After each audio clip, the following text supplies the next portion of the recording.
Have you ever set a fitness goal and felt like you had to then go convince your spouse to be on board with you?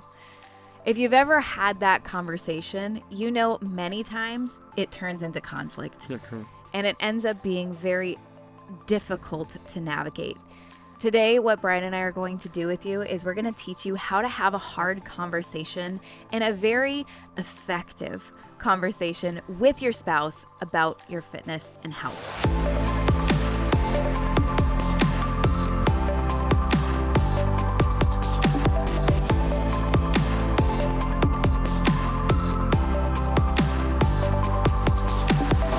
And for those of you who are new here, my name's Brian Pickowitz. And I'm Lindsay Pickowitz. We are the head coaches and co-founders of the Fitness Project. For the last decade, we've helped business owners, executives, and managers really become fit and healthy leaders. What we believe is when you have your fitness and health intact, everything else improves in your life, especially your relationship. Especially a relationship. And you got to think, what's the benefit of having health as a core value in your relationship? Well, it might be a lot. Right? You can experience more, you can travel, you can adventure, you have a longer life together. You're able to experience maybe your kids longer or your grandkids. There's so many benefits that come from having your health intact as a family. And never mind intimacy. Never mind your connection together. Never mind feeling like you have the energy to continue to pour into each other. And we know for those of you who are struggling to maybe find that connection, it can be really challenging, especially when you don't feel connected to yourself. And then you bring that version of yourself to your relationship and you see that maybe there's this divide, or maybe you want to make a change, but your partner doesn't want to, or they don't necessarily have the skills or beliefs to support you. It can feel like maybe there's a gap widening between you. And so what we want to do in this conversation is help you come back together, help you do this in a way that doesn't put one on an island or make you feel like you have to do it alone, and also not feel like they're your accountability system, right? Because one of the worst things that we can expect from our partner is that they hold us accountable for our personal decisions. Yes. And now, when is the best time to listen to this? When you have a goal that you have mentally and emotionally decided you are ready to attack, you're ready to tackle, and you want support with that goal. Support, like Brian said, different than accountability. Support means that you have made a decision to prioritize your health, and maybe you've decided to invest in yourself or get support from someone else, right? Maybe you've decided you want to hire a coach or a trainer or someone in your life. And now you want to bring that decision to your spouse and get them on board. Yes. And now what typically happens is when we want to make a change and we feel like maybe our spouse is in conflict to that, or we need their buy-in on the journey with us, or maybe they're a decision maker within our relationship that's going to allow us to either say yes to an investment or no, it creates all this tension. It creates all this fear, worry, anxiety, it creates stress. And so sometimes the way we approach the conversation is very flippant or very reactionary. And that's why having a framework like this that we're going to teach you today can be so empowering. And it doesn't even have to do with just your fitness. This is a framework that Lindsay and I use all the time for any conversation that we have to have, whether it's in our fitness, our health, our relationship, our business, that allows for more open dialogue and less defensiveness. Now, the first thing we have to start with in this framework is whenever we want to have a hard conversation, whenever we want to have a challenging conversation, you want to ask for permission first. A lot of times when we feel this tension and this desire to change, and we've started down the path of making a change, we will put it in a very reactionary way onto our spouse. Now, if that's when to have the conversation, let's talk about how you do that. Because the way that we approach this conversation is going to determine the outcome we receive. Oftentimes when people feel like, okay, I'm uncertain about making a change in myself, I'm uncertain about the path, I want my spouse's buy-in, it's very reactionary. It's not calm. And that's because we're already in a uncertain state. And so we bring this uncertainty to the person and we kind of just put it all on them. And they react poorly usually. Doesn't matter if they're a good person or a frustrating person. Doesn't matter what their state is. Whenever someone is put on the defensive, they act defensively. And so when we talk about how do you have this conversation in a really positive way so that you both arrive at a conclusion that's empowering for you and your health, it has to start with permission first. You always want to ask for permission before you have a hard conversation. Doesn't matter if it's in your relationship, doesn't matter if it's in your business, because that opens the door for productive dialogue. And so the way this looks is, hey, can we have a really important conversation tonight? Or can I have your ear for a moment? I really want to talk to you about something important. This sets the frame for that other person to be actively engaged. Versus the way that we often approach that conversation with our spouse or our partners is, hey, I've decided that I want to do this thing. Here's how much it costs. Can we do it? Or, hey, I've decided that we need to make some changes around here, and it might even be really frustrated or negative. Like, we are not where we need to be.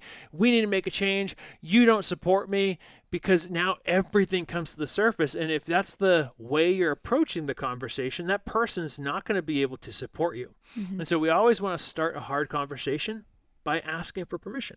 Hey, can we have a really important or a really hard conversation at this time? Right? So being able to preface that way opens the door, and it gives our spouse and our partner the opportunity to really support us in our needs. Now, once you've gotten the permission, now it's time to actually have the conversation. And here, what's most important is that you set the frame appropriately. The frame for the conversation needs to be clear in that you've made a decision and you want support. You have a new commitment that you've made.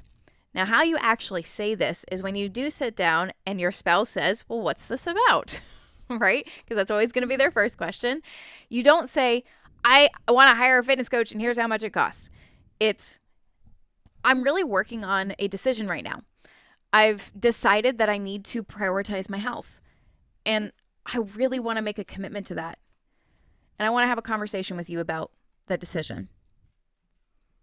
That's step number 2. It's totally different than you just start word vomiting on them about how you're unhappy and you hired a coach and you found someone and you want to pay for it and you want their support and you want them to do it with you. It's like, wow, right?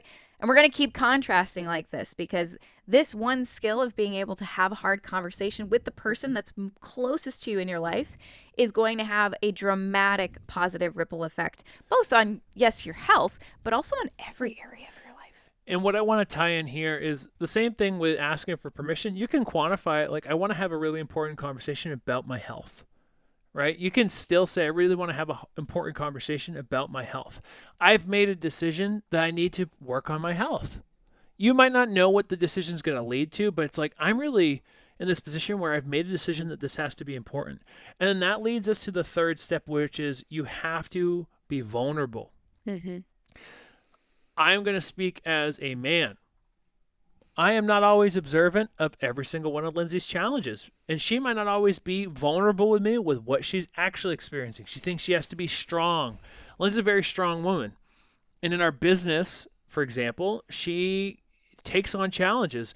And as someone who has their own way of thinking about challenges and the things that I'm working on, the way I express my challenges, I might not be fully aware of what she's experiencing. So consider that your partner probably isn't even aware this is that big of a struggle or a challenge for you. And men, it's the same way. Men, we no one knows that we're struggling, right? We don't express emotions very well. And so being able to be courageous enough to say, hey, I need to talk to you about this. I think that I need to make some changes. I'm really struggling.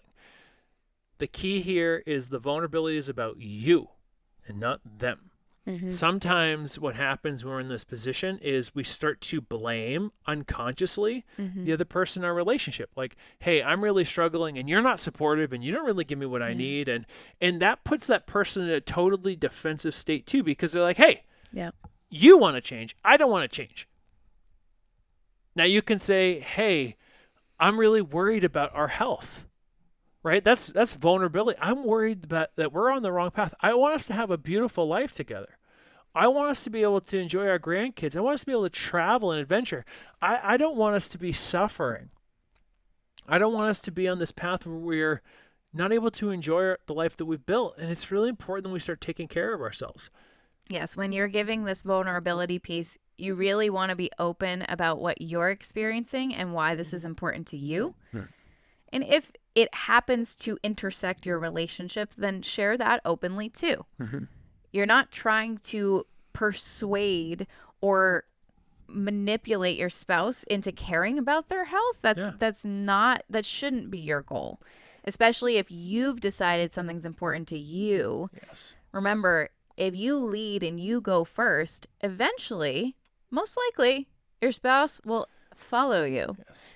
But not if you try to manipulate them or coerce them into getting on board with you. So this vulnerability piece has to be, as Brian said, it has to be all about you. And the key here is you want to say, we can do some of this together in time, right? But don't make it about you changing together. Yes. One of the worst things, I mean, we've been doing this for over a decade. We work with thousands of people. One of the worst things that happens is oftentimes couples say, we're going to do this together. We're going to be our accountability partners.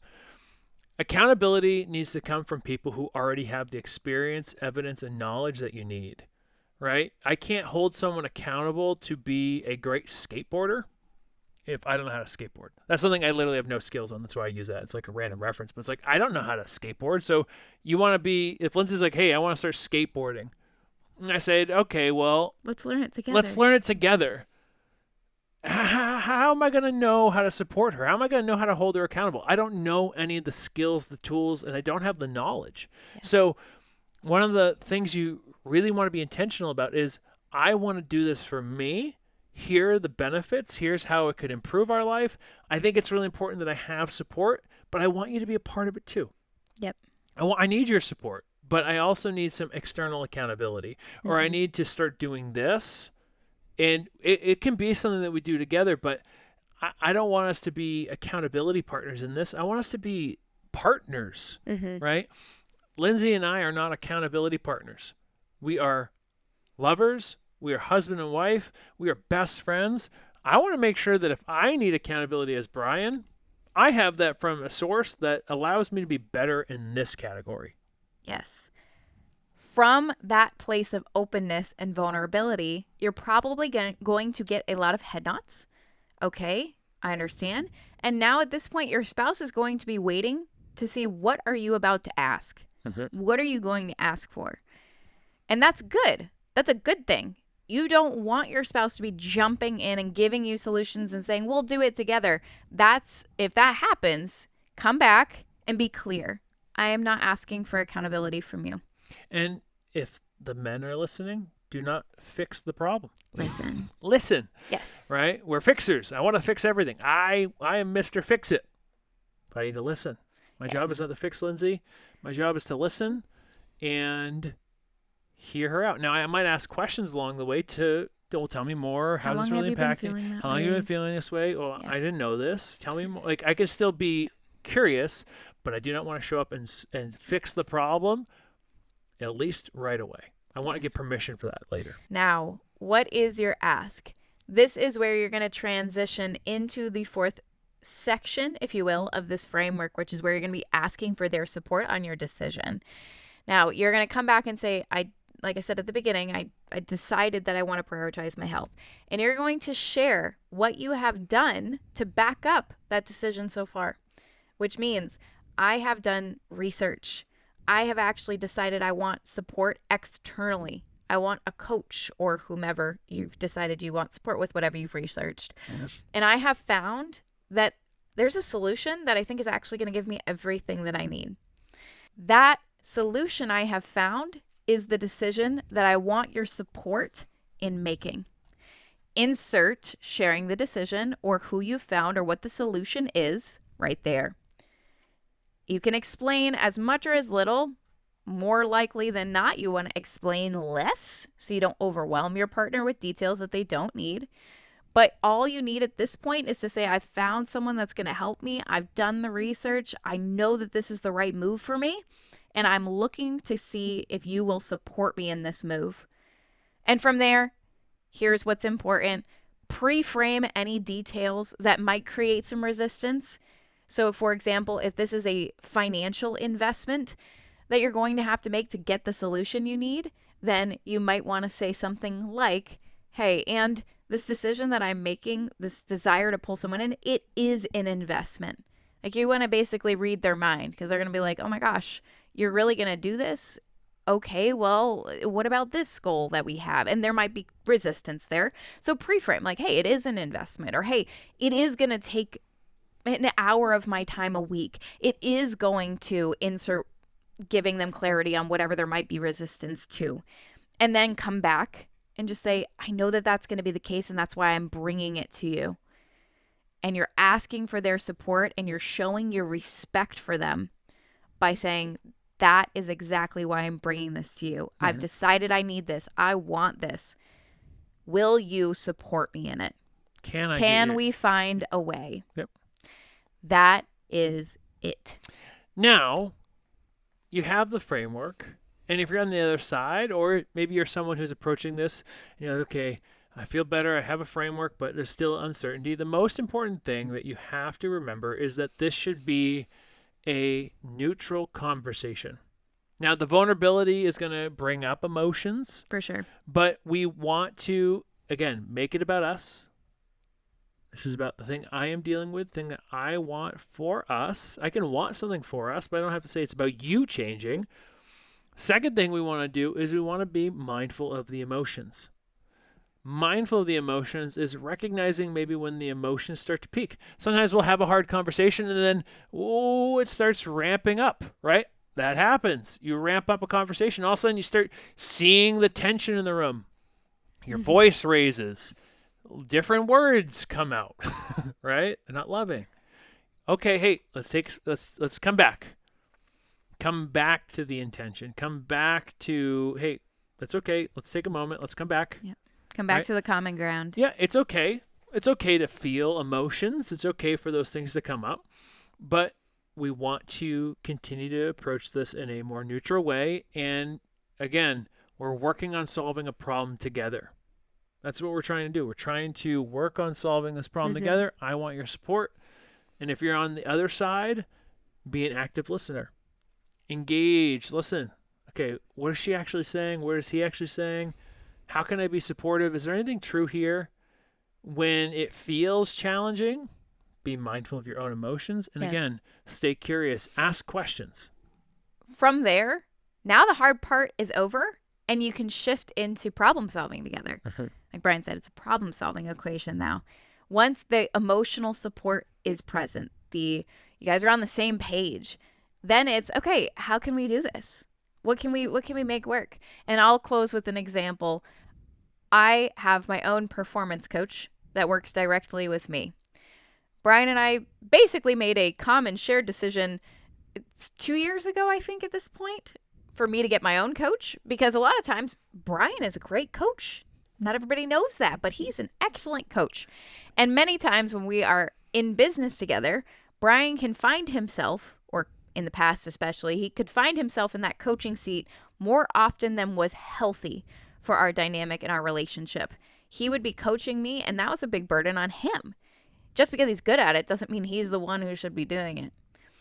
And we decided mutually that I need to seek support somewhere else. I need someone else who's going to be my performance coach, my mindset coach.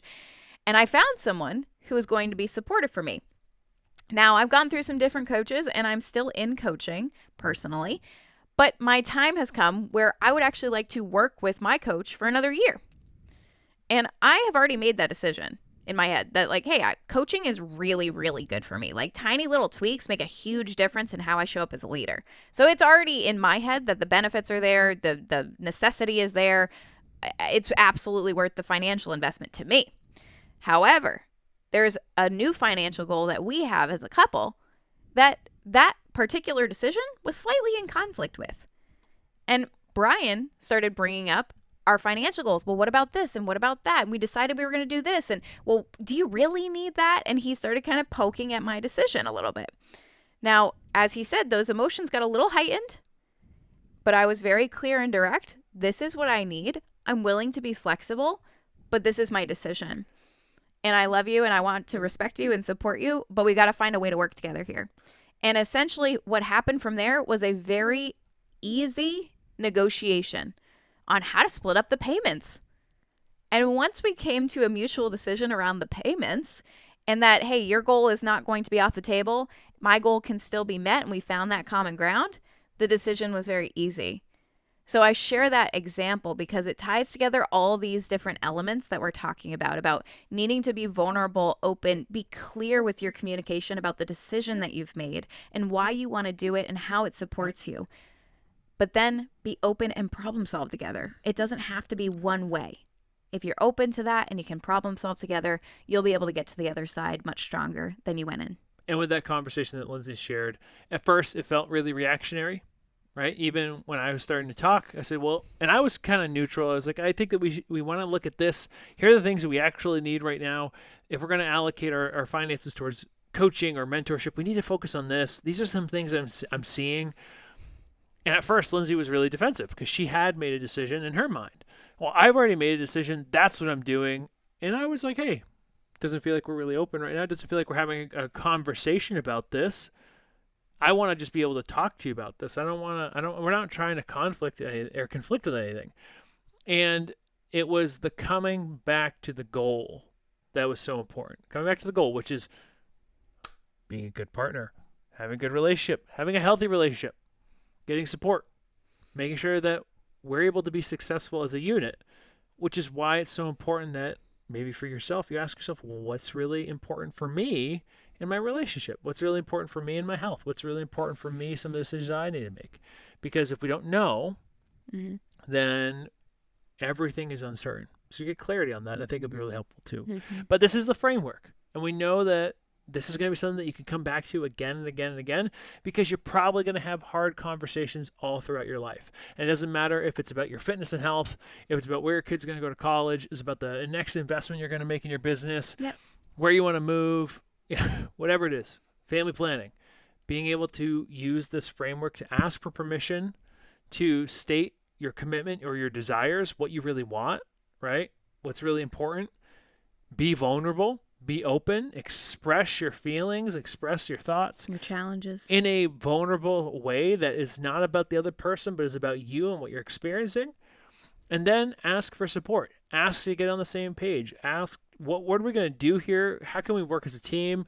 What's important? The more we can engage in healthy dialogue as a unit, not only is it going to change our relationship, it'll change your business. It will change the way you communicate with your employees. It will change the way you communicate with your friends. There's friends that I have to call out from time to time. There's friends that I choose to call out from time to time.